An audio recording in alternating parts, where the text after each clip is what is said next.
So I am the CEO of an organization called Radio La Benevolencia Humanitarian Tools Foundation. That's what the HTF stands for. And our organization has been creating media edutainment for the last 16 years. We're trying out a kind of action research in very tough countries in Africa, especially like in Rwanda, that experienced a genocide, and in Burundi, that also experienced a genocide, and in the Congo, where wars are still going on at the moment. And what we are basically trying to do is we are trying to create populations that are resilient to incitement. And we're trying to do this by embedding a certain vocabulary. Maybe you can just just go on to the two next slides. My session is entitled Hate, a Course in 10 Lessons, Media Edutainment to Create Resilient Populations. What is meant by hate in a course in 10 lessons is actually a vocabulary that we are embedding via media edutainment in populations, and we have a very large listenership in Africa. Things are mostly on radio, and what we do is we produce, as I said, edutainment, and that is education that is embedded in entertainment. So the first question is if any of my listeners have any idea of what I'm talking about. Have you heard the term edutainment anymore before? And could you think of any examples of that? Have you heard of children's, does Sesame Street exist in Poland? Sesame Street? A children's education program. It might be that I'm the wrong generation, but in any case, edutainment, entertainment education is the science of embedding education in entertaining programs. So if you have soap operas, you certainly probably have telenovelas or soap operas in Poland or in any of the countries where you are greeting from. Then you probably have popular running series of soap operas and other entertainment programs. And from time to time, you might see a young person who is maybe a vegetarian, and people are talking about that it is better to eat less meat and to eat more healthy. Or you might have a situation where a husband beats his wife or something like that, and somebody says, no, don't do that. Things like this. That is what is usually meant by media edutainment, or as it is called, entertainment education. It is a way of putting messages that you want your audience to learn, but you want them to learn them emotionally and not by giving them big preachy lectures. And that's what we actually are doing at Radio La Benevolencia. We produce soap operas in crisis countries, and we also produce something called infotainment, and that's news that are also entertaining to people by creating debates and other things. And we are doing this mostly in countries that are still experiencing crisis, and therefore have sometimes a more limited media scene. And so we use whatever is the most popular over there in order to package our vocabulary into that. Let's go on right now in order to explain to you what we are actually doing, when and how we are intervening. So I think if you go into the next slide, here we are. We are packaging a vocabulary of propaganda, a psychological vocabulary of propaganda into our soap operas. That means we build a scenario of people that fight and that experience certain things, and we want to show how in this situation things start going, and what causes people to do what when they become sensitive to propaganda and incitement. And for this, we have a short movie over here. Yes, and I will show it. But just before, I see also a question from Janetta on the chat. So she asked, like, basically, you are dealing with the serious issues by making laugh. Well, yes, but I mean it's a question. It's a good question, but it's not only laughing that is entertainment. I mean, you have to see entertainment as a larger kind of thing. Storytelling usually and tries to entertain you. They entertain you by creating dramatic stories that interest you. And the interest is what causes also the entertainment. So we have stories of love and hate, and people trying to get to their loved one and not being able to, and rescuing them, and all kinds of things, and sports and things like that that happen in between, so that we get a bit of drama going. But the thing is, Yeneta, I think that you are right, that in some cases, laughter is the best medicine. In our case, it's a little bit more complicated because laughing is not enough in order to withstand propaganda. Let's try and see 100 seconds of an animated short that we produced in Africa to show you the kind of story that we usually build. Now, maybe we can start the film. Genocides of the 20th century revealed all these seemingly incomprehensible conflicts follow a strikingly simple pattern. Difficult life conditions make people insecure.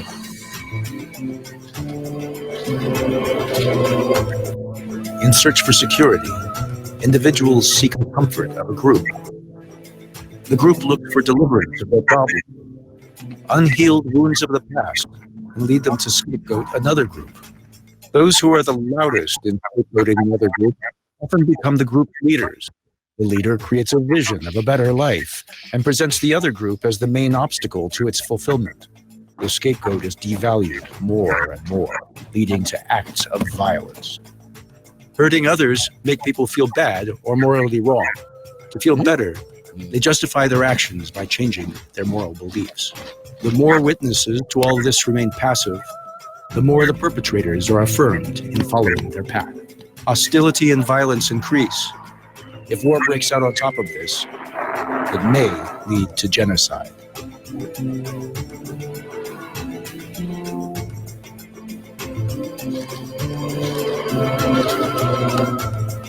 To counteract this continuum of destruction, trauma must be healed, as unhealed wounds create danger of the repetition of violence. So this is a very basic pattern that has been researched by psychologists in America especially, but all around since World War II, and especially since the 1960s. There were behavioral experiments about what makes people follow authority, and how the authority, and what then happens to people as they start engaging in more and more negative acts. And in countries that experience war, these things can lead to genocide.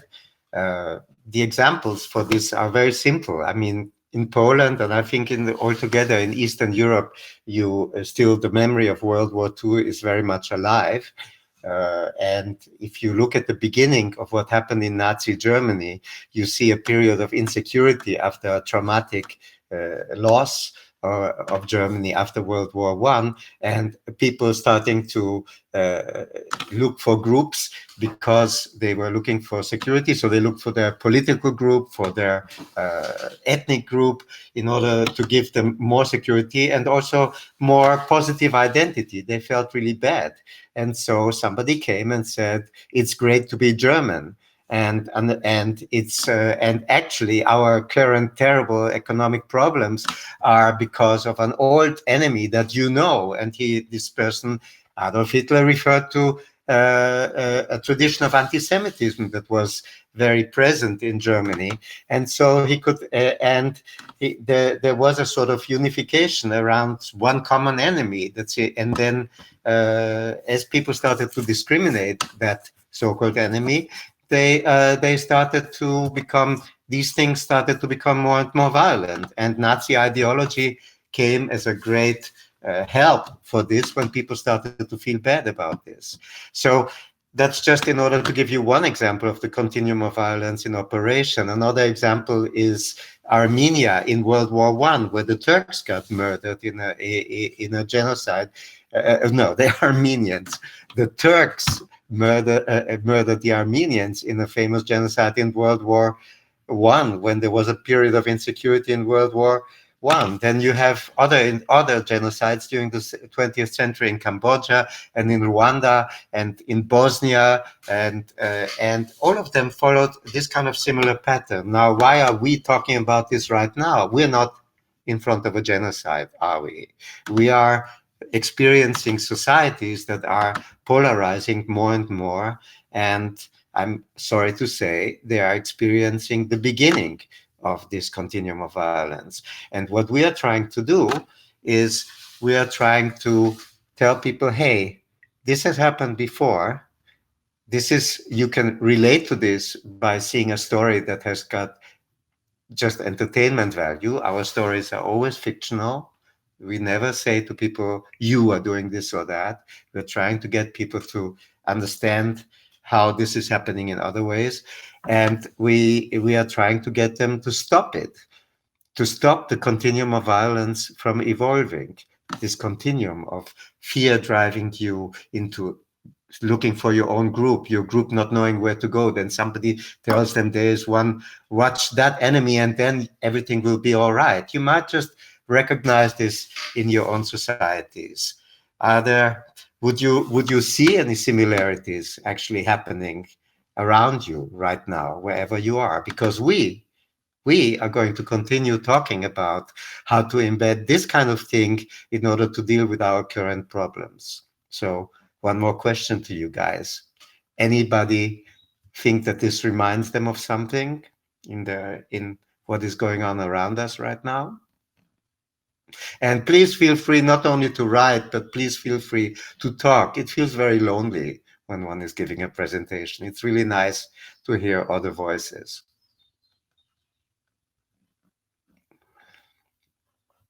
Hi, Aneta. La benevolencia started in Bosnia and Herzegovina. Yeah, the subject is very serious. However, so Janeta, I'm actually from Bosnia and Herzegovina. So maybe you can join us here for a second. If you want to. If you're shy, you don't have to. Anybody else besides Janeta? I must say that's really nice, Bosnia and Herzegovina. We have a very strange name, Radio La Benevolencia. La Benevolencia was an entity in Sarajevo of Holocaust survivors that helped other people during the Bosnian War with medical services, postal services, and with smuggling people out of the city under Jewish identity, which was neutral during the Bosnian War. So that is a funny thing. Janeta joining us from Bosnia. We have a lot in common with Bosnia and Herzegovina. But anybody else? I don't see anybody else saying this reminds them of something going on right now. Do you know any demagogue around you or in other countries, maybe some famous ones, who are currently busy, giving simple recipes, blaming one single enemy for the worries of the society? So Erikos is joining us, and Janeta tried to join us. Thank you. Hi, can you hear me? Yes. Perfect. So I'm from Greece. Again, hello, Americo. And I just wanted to say the example that we have here in Greece with the Golden Dawn party. That certainly it's kind of an old. It's a criminal organization, right? And it rose a lot during the economical crisis. It was exactly what you were saying. Like they were finding a common enemy to go around. It was different kinds of enemies. Specifically, it was a lot about immigrants and refugees, but anyone who was not with their beliefs, or they're extremists, they're extreme right, uh, and they actually got into the parliament. They got around 500,000 votes. So I think it all sounds a bit familiar, right? And we see this across Europe, actually, to be honest, and not just in Greece, with right parties going more and more into power. The very good news is that, like some days ago, they went through trial and they were convicted as a criminal organization. And today, actually, we're gonna find out the final, decision, how many years of jail they will get. It's great, but of course, this doesn't mean that racism and everything like this is over, right?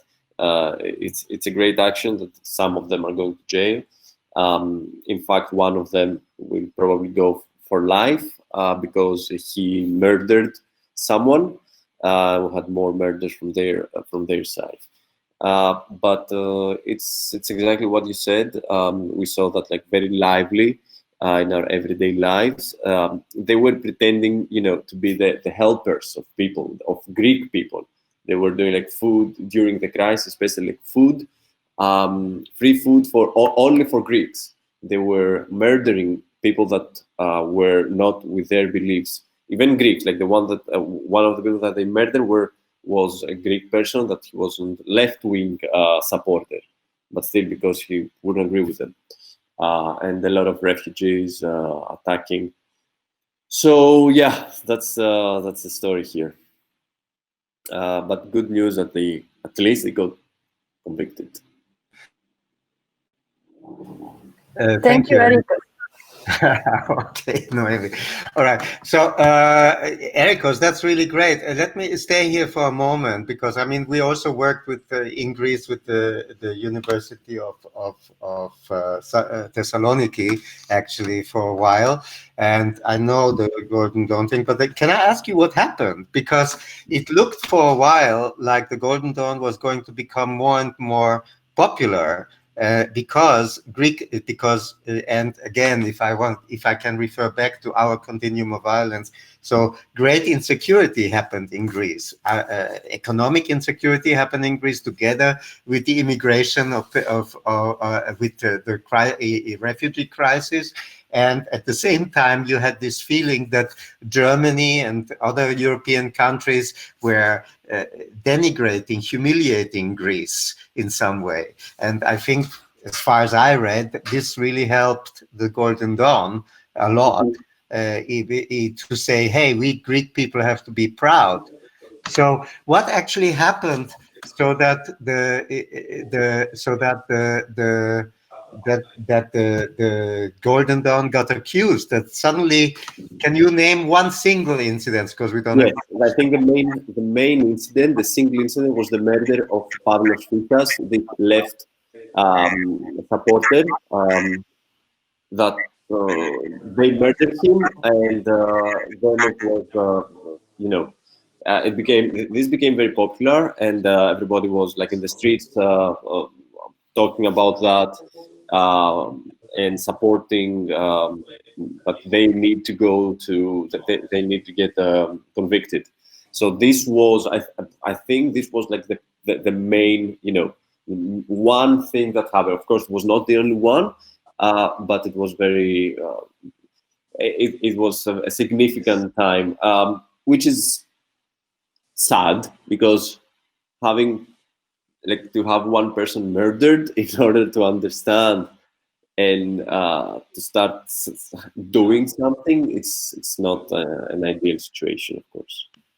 Yeah, but unfortunately, something like that is always the trigger. Why, the reason why I asked you is because of the next slide in my presentation, actually, because there is,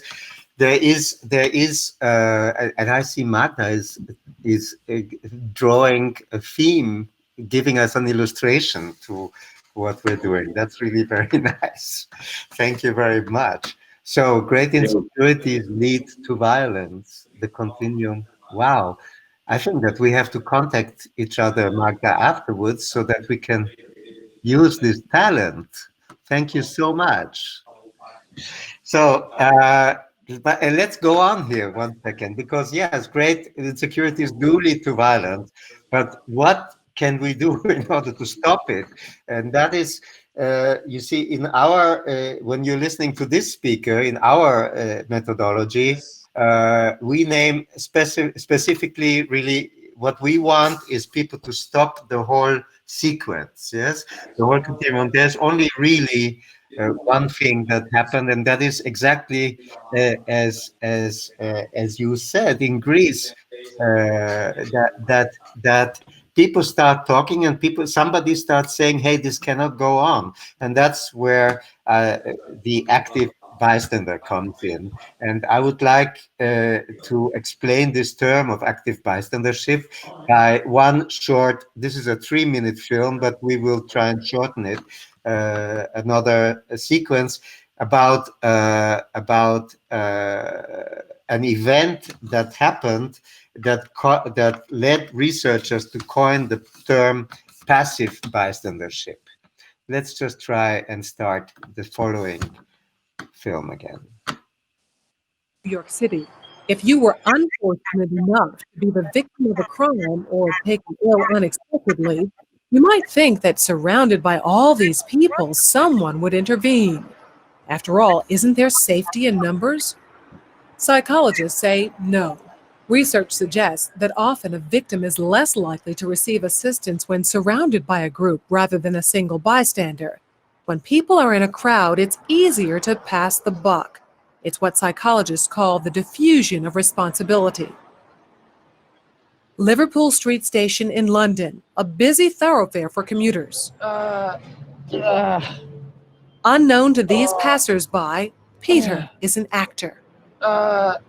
As part of an experiment on bystander apathy, he's pretending to be ill. Help! Help! How long before he gets help? Please, somebody. Help! Help me, sir. Please help me. Helping would be inconvenient or even risky. He lies there for more than 20 minutes and no one raises an eyebrow. Please, somebody help me. It's always very distressing to watch situations like this where people are obviously suffering and no one's actually helping them. But what we have here is two conflicting rules. One is the rule that we ought to help, and the other is the rule that we ought to do what everybody else is doing.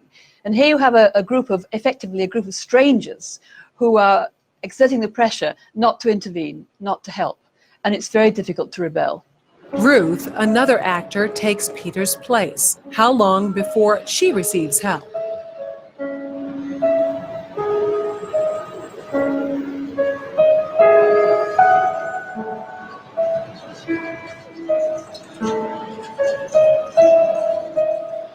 Four minutes later, and 34 people have passed without stopping. Well, people don't really want to know. They just haven't got the time. Well, they have got the time, they just don't want to get involved. Unwittingly, these strangers have silently formed a temporary group with a rule: don't get involved. They're afraid to stand out from the crowd and won't take action if no one else does. This woman has clearly spotted Ruth, but she conforms to the rule and does nothing. Watch what happens, though, when someone else helps. You all right? You all right? Yes, thank you. Sure, you look a bit flicky, you know what I mean? She suddenly finds herself in a different group with a new rule: to help. You want to sit up? She don't look well, does she? You all right? Yeah. What's wrong? First I thought she was dead. Then I sort of checked to see if she was breathing or not. And I looked around and I couldn't believe that no one had noticed her, because there was a bloke sat there just absorbed in reading a newspaper. This time, Peter's dressed as a respectable gentleman. Now that his dress is in keeping with those around him, how long before he's rescued? Hello, sir. How are Noemi, you you today? can stop it. 6 seconds. She even calls him sir, and suddenly everyone's a good Samaritan. Do you suffer from Okay, I think we made the point. The point that was supposed to be made here is the active bystander, the two people in the helmets that came, and then suddenly the woman was interfering, and that's so. You have to understand these experiments. These experiments are part of the behavioral experiments that made a lot of noise in the 1960s. And there was a murder in New York City by a woman called Kitty Genovese in front of an apartment flat of 40 people watching, nobody calling the police. And this really shook people up, and they started talking about passive bystandership. Now, our academic team, we have a team of psychologists that is headed by one psychologist called Irvin Staub, who is currently working with police departments in America in order to create different team cultures so the police can intervene when one of them commits violence. So Irvin, he coined the term active bystandership in relation to the passive bystanders that made so much noise in the 1960s, because it is evidenced that when people stand up, what actually happens is that when we are all facing these terrible occurrences and things that we see happening around us, as long as nobody sees anybody standing up, there is usually a quiet kind of group that grows bigger and bigger and bigger to support the continuum of violence to developing. The moment people do stand up, there happens some polarization in society, which we can see today, but also there is a greater chance within the perpetrator group, within the group of people doing bad things, that there will be a counter reaction if one of them stands up. So I think in Greece, where the example that was given before against the Golden Dawn, this media frenzy after the murder of the left-wing activist caused people to say stop. And we see now a development where they actually get judged as criminals. They have been declared officially a criminal act. You had other examples like that. For example, in the 1960s, again, we had in America Senator McCarthy, that was a person that was starting to blacklist all the people that had left-wing leanings, and people got thrown out everywhere. People committed suicide. It was a terrible period of persecution in America. And then suddenly, during one of the hearings of the so-called of the commission that was headed by Senator McCarthy, somebody stood up and said, "Have you no shame to just accuse people like that?" And it was somebody of his own group. And people started that was the end of Senator McCarthy. People started to put him down. So we are encouraging active bystandership. We are not encouraging active bystandership just in any situation. If you are in a dangerous situation, we are also within our soap operas and within our entertainment programs, we are featuring people that actually stand up, but carefully. First of all, they react early when they see hate speech happening around them. They speak up among their friends. They have the courage to do that. And when things are really dangerous, we encourage them to actually call for help, find other people that think the same way, and only then start intervening. You don't have to endanger yourself in order to be an active bystander. You can always look for any single small action that helps. And that also helps against something else. So when you are feeling like a low person, like a person that has an identity that you don't believe in and things like that, when you are not, you're not able maybe to do a lot of things, but if you just do a little thing that makes things better and you see other people following you, it also helps your negative identity. So active bystandership in general uh, uh, is the only thing that in the end can help people against development, against hate speech. George, Because yes, we have no time. I have a question. Actually, it's a question of Kashta Zvolak about this film. When it was recorded? It was an old film that you saw. I said, I think in the 19, I think this was composed of two different segments. One was in the 1960s, and then the experiment on Liverpool Station. I think that looks to me like in the 1980s. 1970s, 1980s. I just took it from YouTube because you can see a lot on YouTube if you look on passive bystandership. And I was just looking for a short experiment that you could see. It doesn't. You see, the thing is, these things are quite timeless. You can see. You just need to watch Donald Trump in the United States. No offense to anybody who believes in Donald Trump. You might also watch other politicians around you all over Europe, as Eriko said earlier, and you could see the same things happening. They need dangerous situations. They need chaos and uncertainty. So you hear, and I will take Donald Trump because I don't see any Americans among us. So it's a good example maybe of outside of our countries. But you can see, first of all, the thing they do is they aggravate. They say things are really terrible. Yes. Oh, and we have Janeta. That's perfect. You could join. Yeah. They say, hi, Janeta. Okay. Hi, how are you? Okay, I'm very well. And great that you could join us. Could you give us some example from Bosnia-Herzegovina? Regarding that situation that you are talking about the needing of the chaos and everything, to rule, I think the perfect example is like this COVID situation, where the human rights are so not respected and they are justified by this situation. And like I feel that democracy in Europe and especially in Bosnia and Herzegovina is violated. You know what I'm talking about. Do you feel me? Yeah. So is it Geneta or Yeneta? It's Janeta. Geneta. Okay. Yeah, Yes. I think that in Bosnia and Herzegovina you had a very typical situation because anyway it's a the society is still struggling with the after effects of what happened in the 1990s on the one hand, and it's still not resolved, and you still cannot join the European Union. You still cannot. So I mean, there are a lot of things that you can find in the demagoguery of people around this. And what you mentioned around COVID is a very difficult example maybe for all of us, because on the one hand, you have this uncertainty. You don't know exactly what the danger is.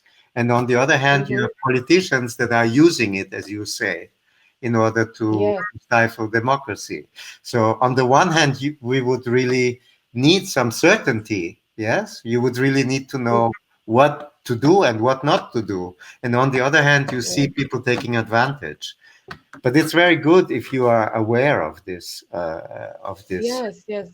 I really am. And about the situation that you are talking about, I have to say that yes, we are like the country in transition, and I really don't know when it's going to be together, because right now we are having like ongoing local elections, and we can massively see that politicians are using a hate speech as a as a magnet to attract their voters, because we are divided because of all those happenings in the past.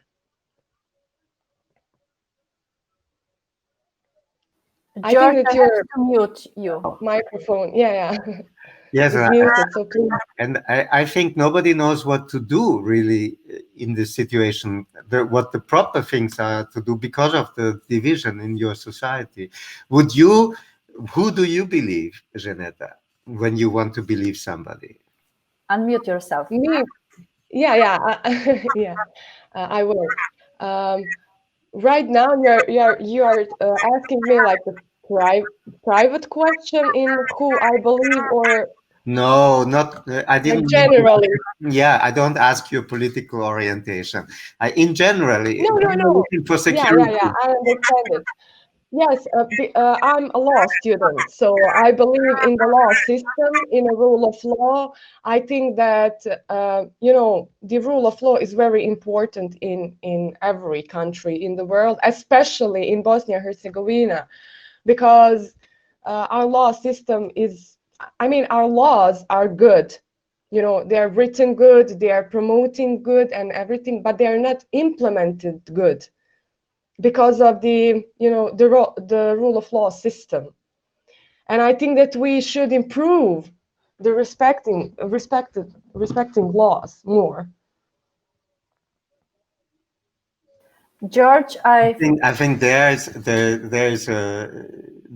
at least some solid ground that you found. What you actually see, and this is actually the most important thing. I think that when we are faced with uncertainty, we need to find some solid ground under our feet, and we have for many years learned to believe science. We have learned to believe laws. And now there's also a big danger, which is politicians that are taking away this certainty, that say the laws are not justified.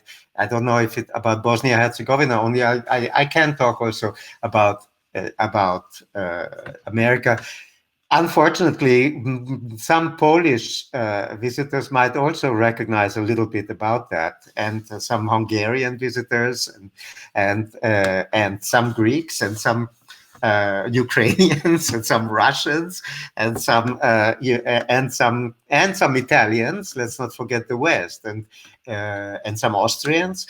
We have it all over right now, and some Indians and some Filipinos, and so on. So what is really happening? We are in a period of uncertainty, which makes people want to find one single enemy to the group, whichever group they belong to. And this is a movement that is actually what is lying at the bottom of the hate speech that is being used.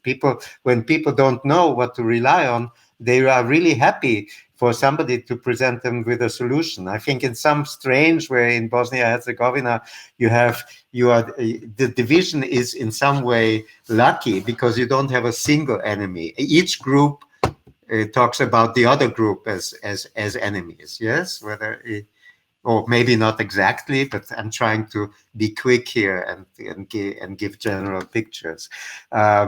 We can talk a lot about Bosnia Herzegovina afterwards. Yes, you're absolutely right. Yeah, I agree. But any case, this is what we presented here in this session was a vocabulary that one can embed in entertainment products in order to speak to people emotionally better than just with normal facts. And so in our case, when we went on with our work, and like I said, we are running 3 soap operas in Rwanda, Burundi, and Congo. We are running another project here in Europe in support of the Roma population in 12 countries. And we are now, the reason why I got invited, I think, to Game Changer. Yes. Oh, wait a second. I jumped over our presentation. So this is in East Africa. What you can see over here is actually a rehearsal scene from our soap opera where the evil guy is speaking to his mother. And this is a soap opera for running for 15 years already. It takes place in 2 villages that were at war with one another, where then afterwards one village attacked the second village, and then the second village re-attacked the first village.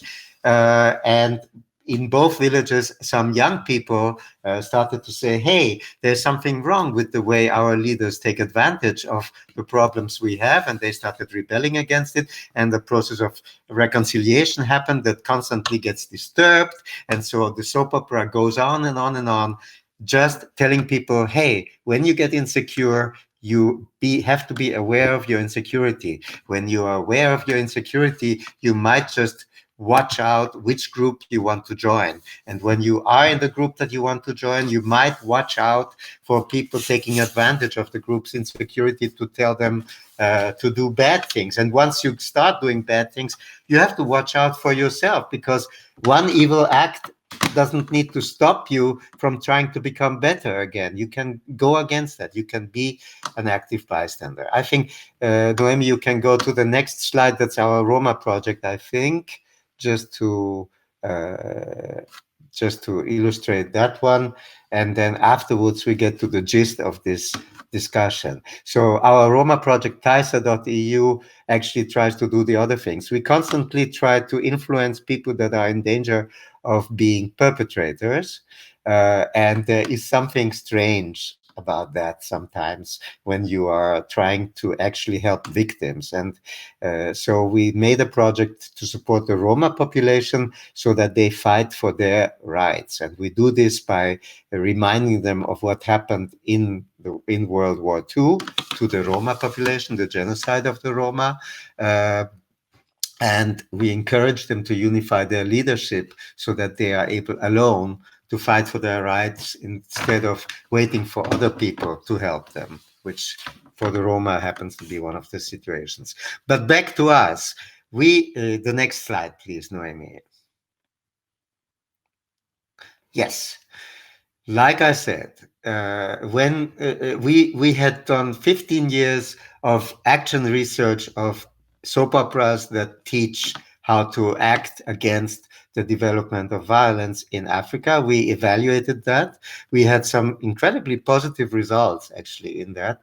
And then we looked for how to do this in our own societies in Europe.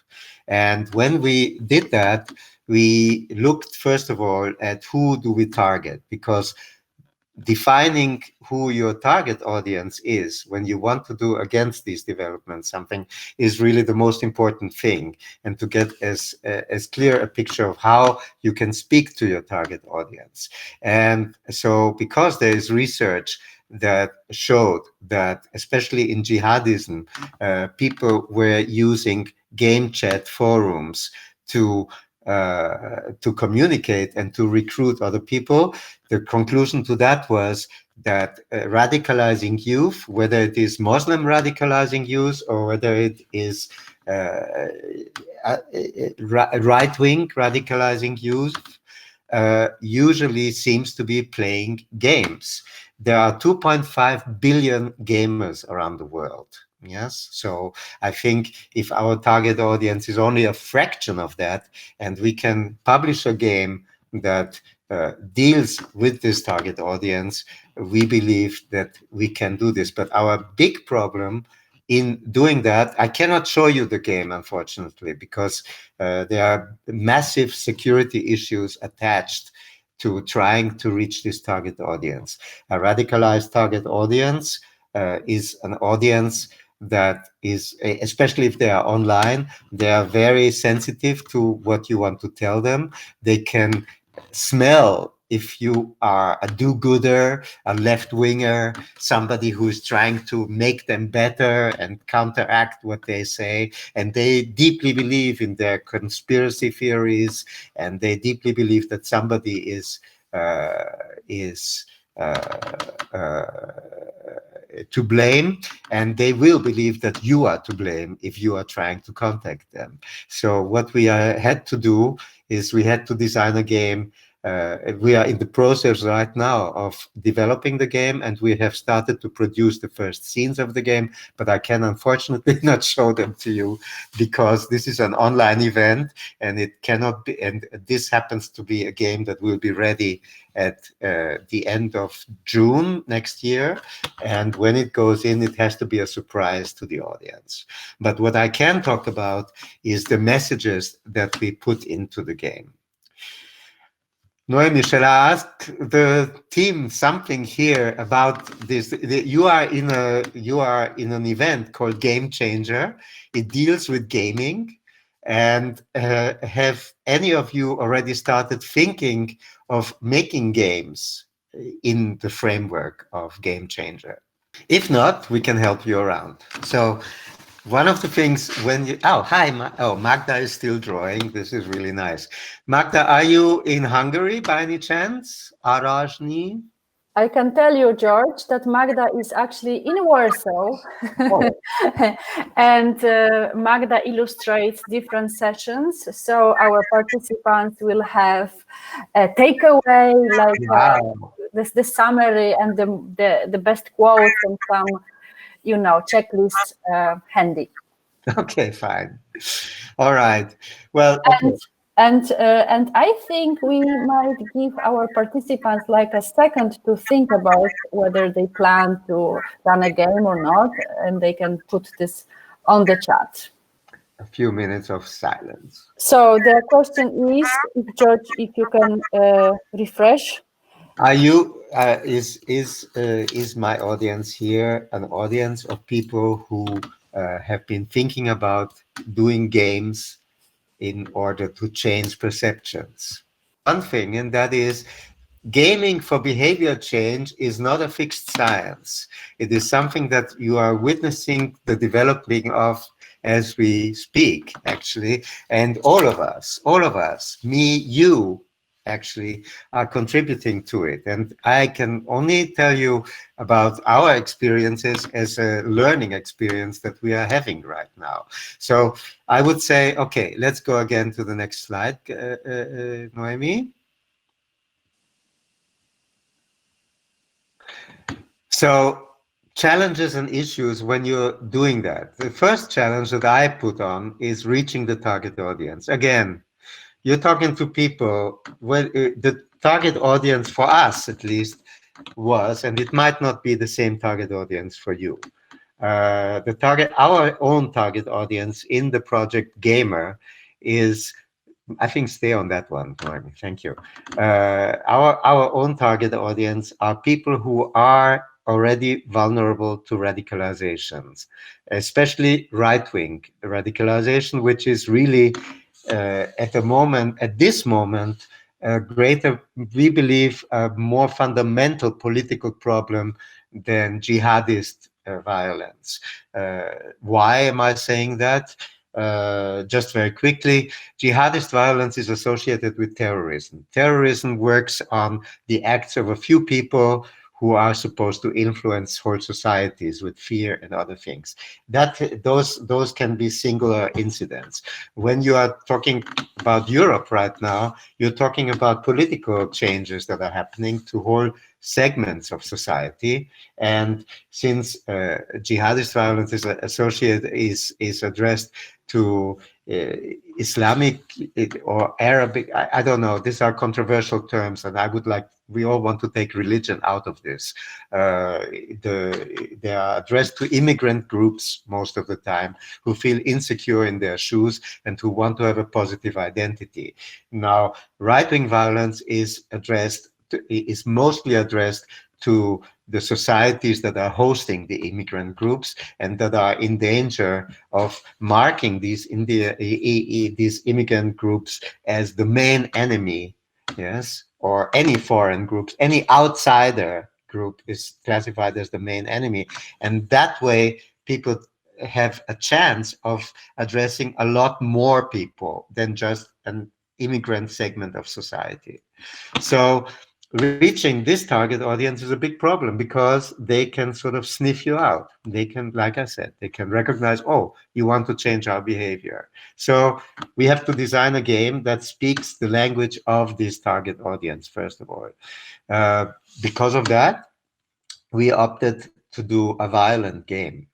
We opted to do a massive online battle arena game. These are games where there are different scenes where things happen, and then according to how you decide to go from one scene to the other, you get into a big arena where the central places of the society of the world in which you are in the game. And in that place, you have to violently defeat enemies. And how you get to that place, how the whole society decides to do this game, is where we put our psychological vocabulary in. And the way we put it is through messaging. But while we do that, we have to be aware that we ourselves have to be secure. We also, the people that market the game, have to be secure, and they should not be attacked by the target audience. And then after we surmount those two difficulties, we also have to check how suitable is what we are doing in order to really induce behavior change, what can work, and what messages do we put in there. Let's go to the next slide, and I will start showing you messaging. Yes, so our first message, oh, maybe go to the next slide. Yeah, our first message is the thing you saw in the animation that we did. So when you're afraid, you become frustrated, and your basic psychological needs become frustrated. No, go back to the second slides, Noemi. Sorry. To the empty one. Message one without, yes. So the message here is difficult life conditions lead to the frustration of your basic psychological needs. That can be the starting point for violence. Your basic needs are the need for security that you have, so that you have ground to stand on. Also, the way you look at yourself, if you feel low, you really want to counteract that. You want to have a positive identity. You want to have something that people look up to. And also, you don't want to be alone. You need connection. So if your situation is making you insecure, is creating a negative identity for yourself, and creating the feeling of being cut off from others, then you are in a dangerous situation. Now, how do you put such a message into a game? I have 4 points here on the right. Here you see 4 green points. Normally, when you build a soap opera, you actually have 3 green points like that. And basically, it is when you put a message into a game, you have to ask yourself, we divide it into what we call CAP, K-A-P. And that stands for knowledge, attitude, practice. And maybe you can go into the second slide, into message one, but with text. Yes. You can see knowledge. I'll come to the first button in a moment, experience. But you can see knowledge is, okay, you want to bring across insecurity. You want people to see that insecurity creates these things. You want people to have an attitude of being aware of your reactions, and you want people to act afterwards. So you want people to act with awareness, yes? Now, those 3 points might be hard to remember for now, but you can get this PowerPoint later on. The points of knowledge, attitude, practice, CAP, is what's easy to remember, to put into a message. But when you're faced with a game, you're faced with something that goes very quickly. And in that quick moment where you are following a scene that maybe lasts for half a minute, you're supposed to see, or you're supposed to experience something that brings across this knowledge, attitude, and practice change. So how are you going to do that? Well, maybe you can go back to message 1 without text, you know what I mean? So would anyone come up with an idea of no, actually, wait a second. I gave you the examples of message 1. Well, would anyone have an idea of how to illustrate difficult life conditions in a game? Don't pay attention to the details that I just mentioned.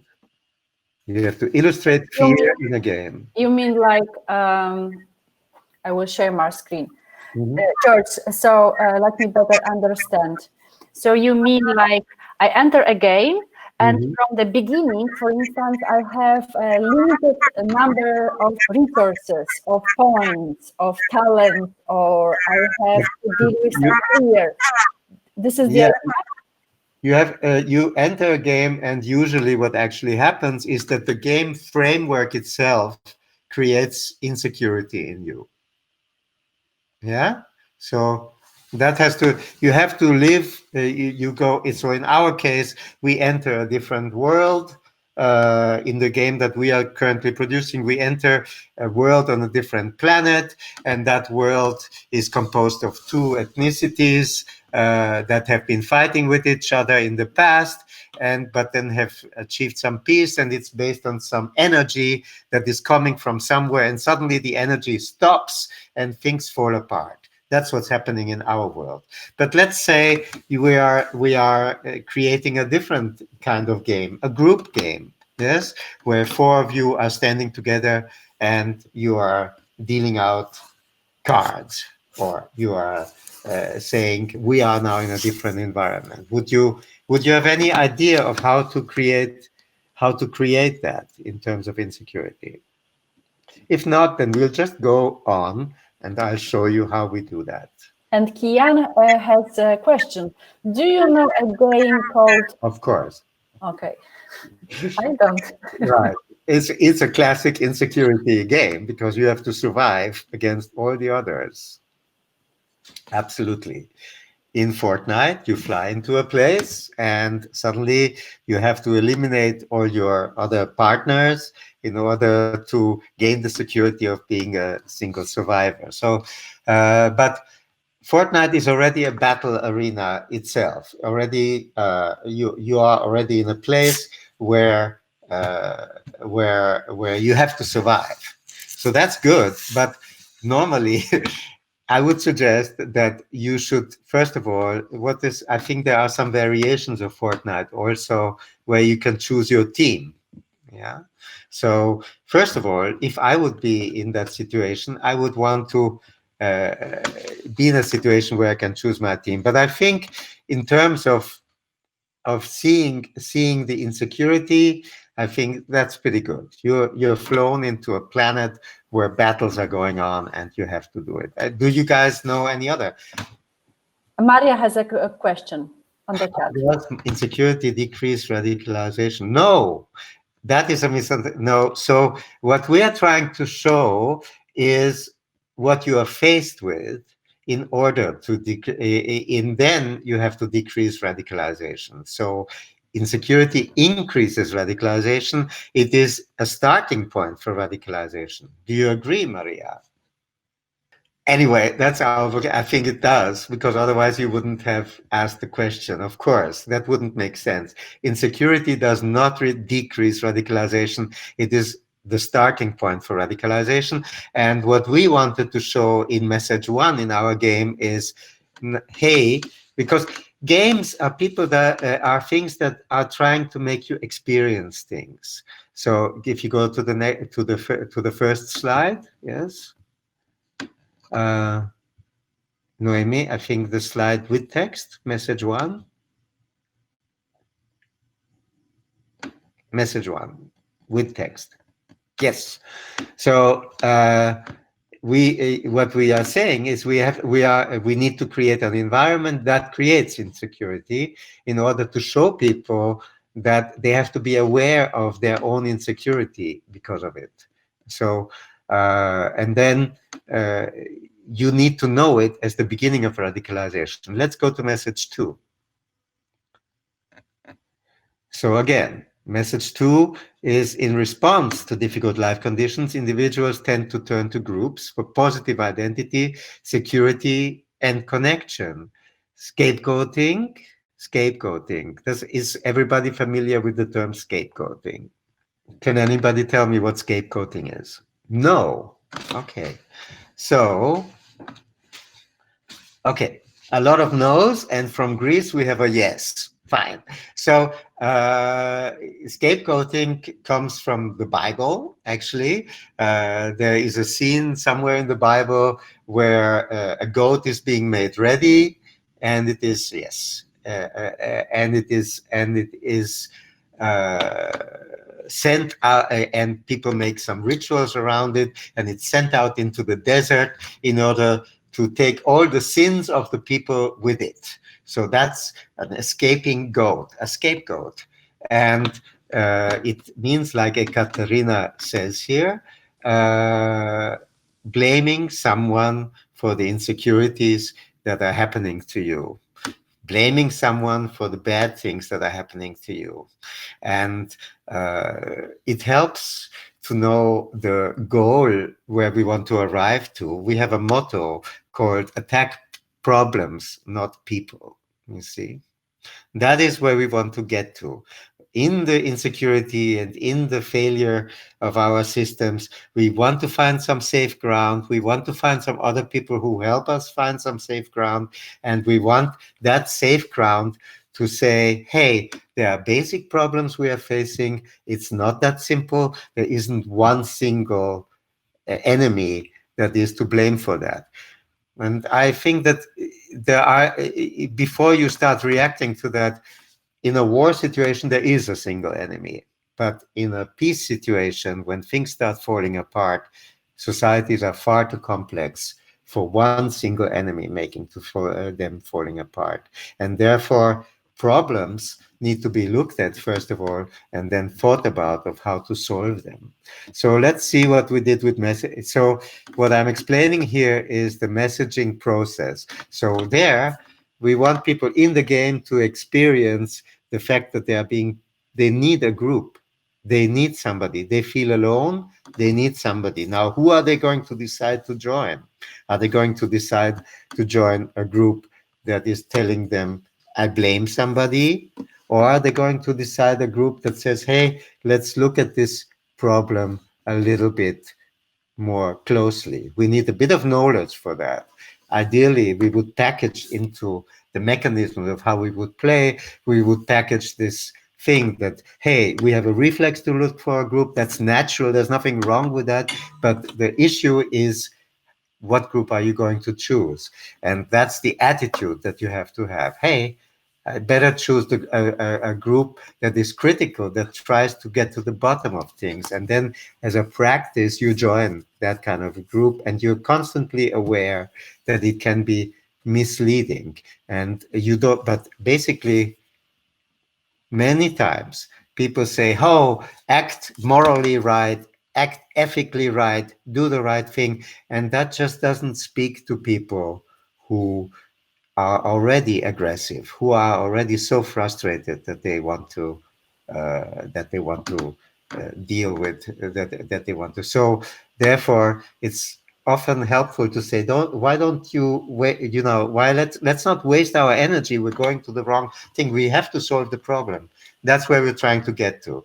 I think now we have another 20 minutes left of our session, Noemi, if I'm correct, and we have to slowly get to the end of it. I will just I have a little question before you proceed about this slide about the message number 2. So if I understand correctly, on the left hand side we have like a rule. How people in a society behave, what's the phenomena at hand. And on the right hand you have these ideas how to practice in a game. How to practice in a game. And my question is this: do you apply those tips while designing soap operas? Yes. Now, the experience button has been added because of the game. In the end, what we are going for in a game is just the experience button. But what is usually in when you are designing a soap opera, you make a baseline research. You look at your target audience. We did this here too. Before designing any intervention, you make a baseline research. That means you go out, you look at your target audience, you look at everything that is written about them, and then you start questioning either focus groups or some other method of trying to check the attitudes of your target audience. And then you make a workshop, or you get together simply together with a good writer and together with some actors and a director, and you start talking about, hey, how can we put this 3 points here, the knowledge, the attitude, and the practice, into our script. And we write a script that has to contain this knowledge, attitude, and practice. Okay. And in the case of the game, we really have this issue of quick reactions and quick mechanisms, and therefore we focus on the top button, which is the experience.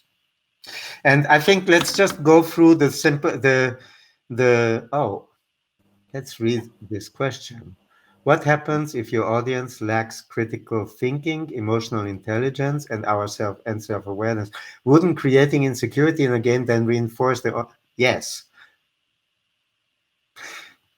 Maria, this is only that's why I think that we have to go through all the messages. I just start, you see, if you remember our animation that we had at the beginning, maybe at the end we can play it one more time. If you remember our animation, there's just the situation of insecurity is just the beginning. You sort of get a larger picture of insecurity, and then you focus in on a hero, and you focus on what this hero and his counter-hero are experiencing. And those are your important people. And these people say, hey, I experience insecurity, I'm going to create security for myself. And you follow them while they create security for themselves. And this is in the framework of the messaging. So we saw the security, and as a second scene or in different events in the game, you see how people turn to groups and how they need to check that they are going into the right group. Let's see message 3, Noemi. And there we see we get across a message saying, hey, don't be passive. Yeah, we know that passivity by witnesses and bystanders affirms people that are taking advantage of the insecurity. I hope I really answered, Maria, your question. And if you have other questions, please say them. So in message 3, we try to bring across that people shouldn't be passive. Let's see what we put in details over there. So we want people to act. We want people to feel that they want to act but are afraid, and then they see someone else act, and this reinforces their decision to act. And then they see that when they act, other people follow them. But they have to act with security. So they have to not speak out alone in a totally violent group, but speak out together with someone. But do maybe just one little action that helps this thing. And then there are the knowledge points, the knowledge about how the dangers that are there. And then there's really the attitude that we're trying to bring across as we are playing the game. So don't be passive, do something, and you do something and you experience, yes, we can. You experience how it's better and how it's possible to do something, and you get a feeling of success in counteracting the hate speech or counteracting the thing. And so what we encourage people to do, what we show also in our game, is that people act early, that they look for allies, and that once and that they do this once they see the developing the continuum developing. Can we go over? We have 6 messages, so we are message 3. Let's go to 4, 5, 6. 4. So we see that you have to become aware of your past traumas. Yes. So basically, that's what message 4 is saying, that you have a history, there's discrimination that went on before, some people got hurt, and when you act against the development, really, you should also know the mindset of the people who become violent, and that is that they are traumatized by their background. Let's see the details of this message for just a moment in the other slide, Noemi. Yes. So there is, okay, people feel vulnerable. They remember their past, you see, and they know, I'll just go over this quickly.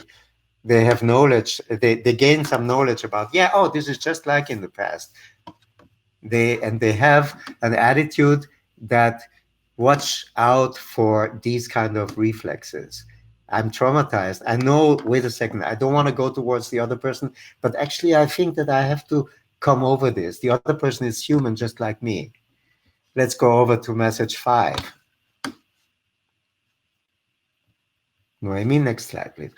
And this is just a second reinforcing message, and to show that actually when you do this, you see a healing process evolving in your group. Let's see the details of that in message 5.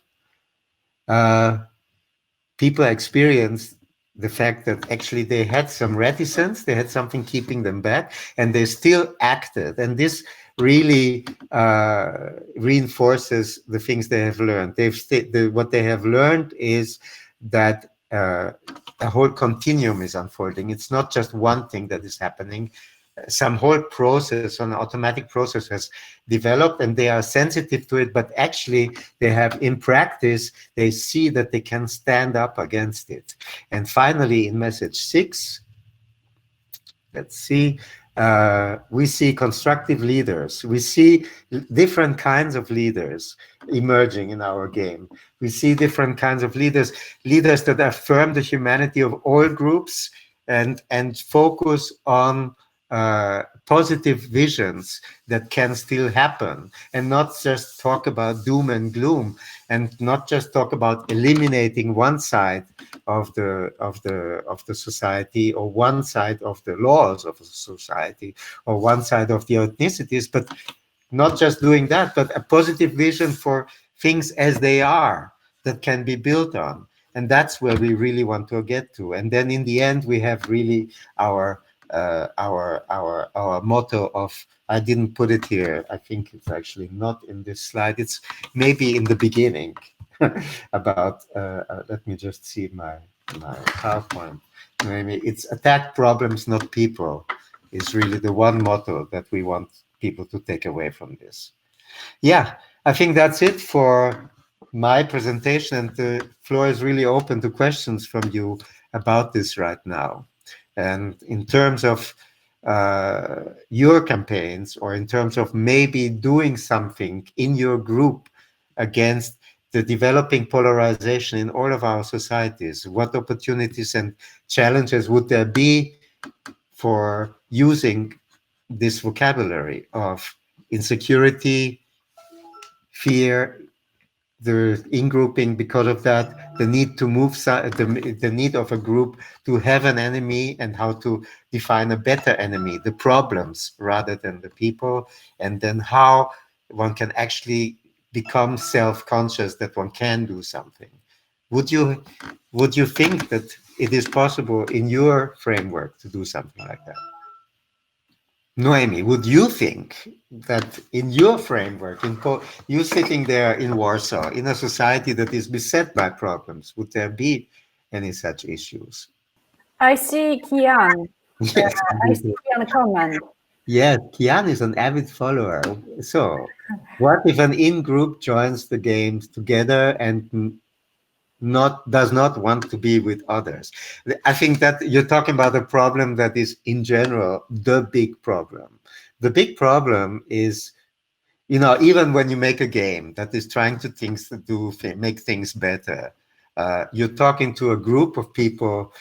If they are already insecure and wanting to scapegoat others, they will think you are trying to change their mind. Okay, we'll get to the measuring of success in a moment.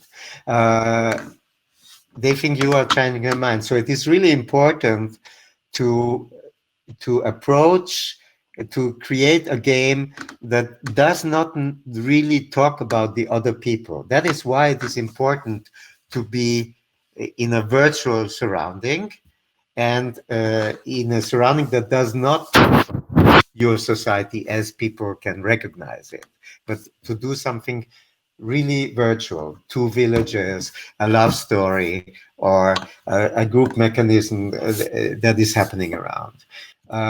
And if an in-group joins the game together, together with other people, a hate group, I guess, and does not want to be with the others, in our game, they can continue playing.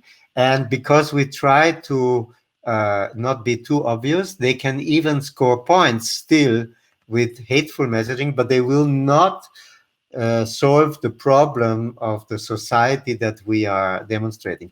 We are demonstrating a world that has run out of energy, and the reason why it has run out of energy is because people have been mistreating a certain animal, and if they have to come only when they ally themselves with certain people do they get the points that are needed in order to find out that that animal has been creating the energy, and they can all take care of it or something like that. That's in our game.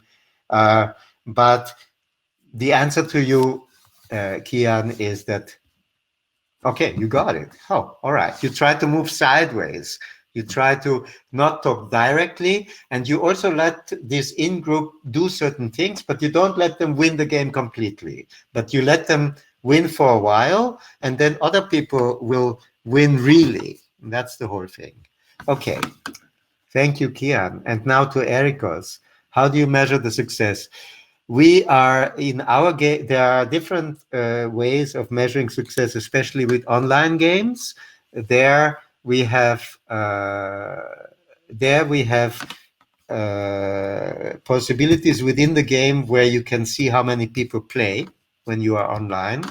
You can also make a certain profile of your audience, which audience is playing, and then I told you before that you have that we made a baseline. We investigated the attitudes of our target audience.